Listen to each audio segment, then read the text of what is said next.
सौना भदौआ के उमड़ल नदिया है, उमड़ल नदिया से तिजिया पूजे जाइबै हे नैहरवा से तिजिया पूजे जाइबै हे नैहरवा।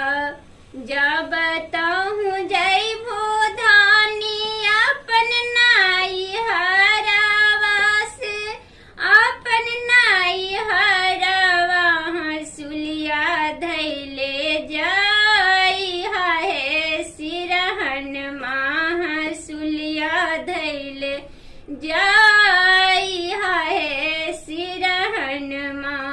3 बजे रतिया के हंसुली चमकले से, हंसुली चमकले से धनिया मोर चमक हे नैहरवा से, धनिया मोर चमक हे नैहरवा।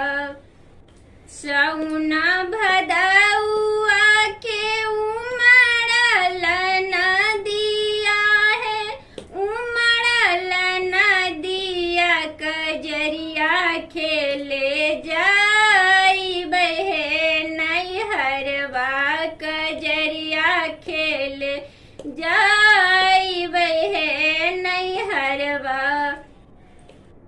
जब तहु जइबो धानी अपन नैहरवा से, अपन नैहरवा कंगनमा धैले